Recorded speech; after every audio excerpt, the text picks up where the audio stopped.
Hi everyone. Today we are going to talk about a very important topic, and that is melatonin. So, you know, I have been, studying a lot about melatonin these days. And yes, I had been hearing about melatonin since a very long time. And everybody knows that it is involved with sleep. And today we'll be talking about the benefits of this, hormone. Okay. So whatever discussion we are doing today is about the endogenous hormone. I'm not talking about the hormone as a supplement. Okay. So let's dive deep into this, what is this melatonin thing, okay, which is happening, and what are its benefits, and what are the problems if we don't have enough melatonin. So we'll talk about all those things in today's discussion. So the first important thing that we should remember, that yes, it is definitely involved with sleep and circadian rhythm, no questions about it, but it actually comes from a gland called as pineal gland, which is situated in the brain. And this pineal gland is actually consisting of optical tissue. All right. So this is very sensitive to light. Okay. Especially, if there is blue light exposure, then, the secretion of melatonin will drop down, whereas there is darkness, and then this, melatonin secretion will increase. Okay. So we'll talk about different aspects of melatonin. Okay. And we had been talking about darkness. Everybody knows about the importance of darkness for secretion of melatonin. Today, we'll also talk about the daylight. Okay. Importance of daylight for melatonin. Okay. So let's dive deep into the benefits of melatonin. So the first benefit is, yes, it is very important for sleep. Now, it will help in induction of sleep, and it will also help for deep sleep. Okay, both these are very, very important. Second is, it has a powerful antioxidant. It is one of the most powerful antioxidant in our body, period. Okay.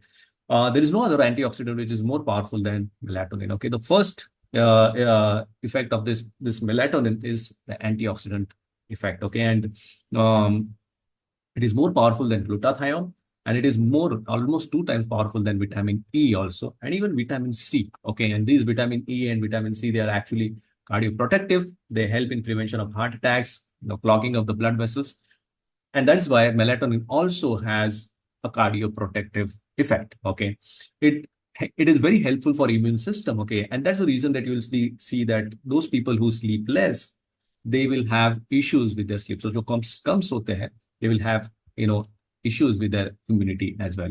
It also has anti-inflammatory activity. Okay, so it will reduce the inflammation. It will reduce the headaches, and that's the reason that a lot of people, if they sleep better, they will feel better. Okay, their headaches are gone. And those people who sleep less, they will always have a strong feeling. They have a heavy head, and they are more dull. Okay, so these are the problems, if the melatonin is less. Okay, and it of course has antioxidant property, and that is how it is also having an anti-cancer activity as well. Okay, it is very good neuroprotection. It offers a very good neuroprotection. Okay, and that's the reason that is helpful in retaining the memory. So if you have slept well and if you are studying, then you will retain whatever you have studied in a better way compared to what you will otherwise retain if your sleep is less. Okay, so make sure that if you are studying for anything, make sure that you have a good night's sleep. Deep sleep is very, very important. Okay. uh, if it is used as a supplement, it is also beneficial, in people who have Alzheimer's disease. All right. And last but not the least, it is also, beneficial in gastroesophageal reflux disease, GERD. Okay. So these are some of the benefits of melatonin. Okay. Now, this melatonin is coming from pineal gland, and we should understand that as we age, this pineal gland can get calcified, and there can be fluoride deposition in this pineal gland, which can actually lead to the decreased production of melatonin. Okay, so that's the problem with aging. Okay, and that's the reason that if we avoid fluoride toothpaste, then that will be beneficial for us. So wherever you can avoid fluoride, it's better for us. Okay, now let's talk about what can happen if melatonin is less in our body. Okay, so जो भी बताया था उसका उल्टा effect हो सकता है. Okay, we lose anti oxidant properties of melatonin, and we'll also have more inflammation in our body. And if we have more inflammation in our body, then definitely we can land up with non-communicable diseases for sure. And of course, sleep के बारे में हमने इतना बात किया था, तो if melatonin is less, then obviously our sleep is also going to get affected. Okay.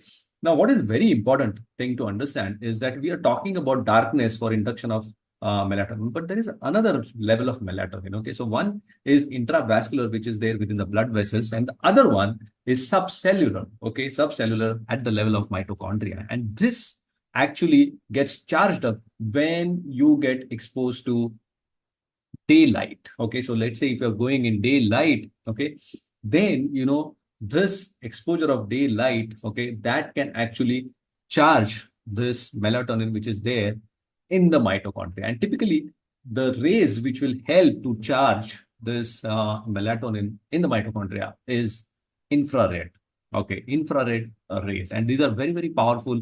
These are there in campfires, these are there in candles, जो मशाल वगैरह जो रहती है, ठीक है, उसमें से जो आते हैं रेज, तो दोज आर इंफ्रारेड रेज। और प्रीवियस टाइम पे हम लोग जो बल्ब्स यूज करते थे उसमें से भी इंफ्रारेड रेज आते थे, अभी तो एलईडी से सब्स्टिट्यूट हो गया। So those bulbs also they used to give us the benefit of infrared rays. Okay, and this infrared radiation actually rays, they can help charge this subcellular melatonin, which has extremely important antioxidant property in the mitochondria. Okay, so that's the reason that along with the darkness at night time, it is very important that we expose ourselves, okay, during the daytime, okay, in sunlight.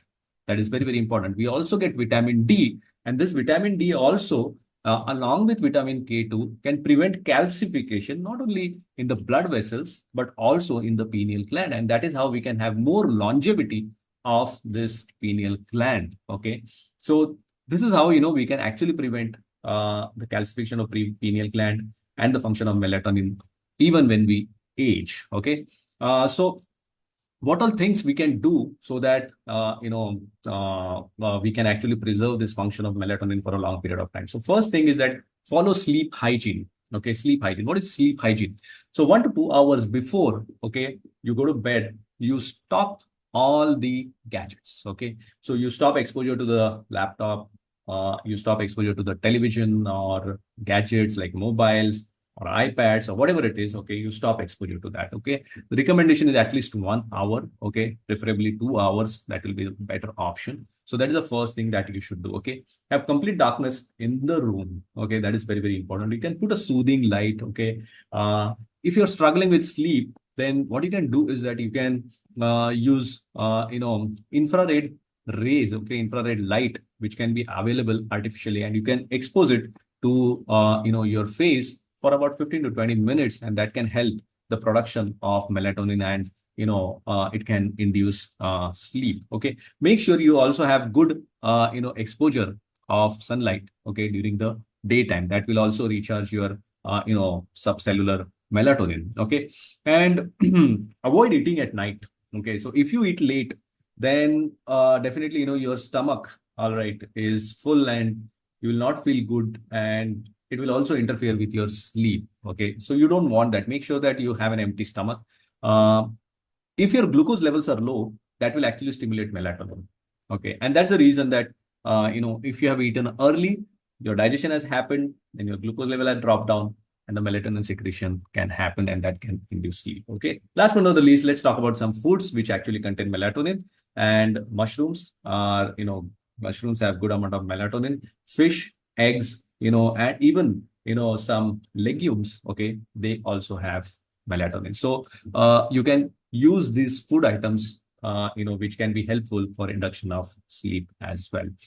Let's talk about the supplementation part. I do not recommend supplementation part because there is always a negative feedback loop. It's all ultimately a hormone, okay, and hormones have this negative feedback loop. If you're supplying something from outside, then the endogenous production may not happen. Understood? And that's the reason that we do not want this to happen. So in the long term, probably, it can actually suppress the endogenous secretion of melatonin, and you may become dependent on melatonin, especially with higher doses. Okay.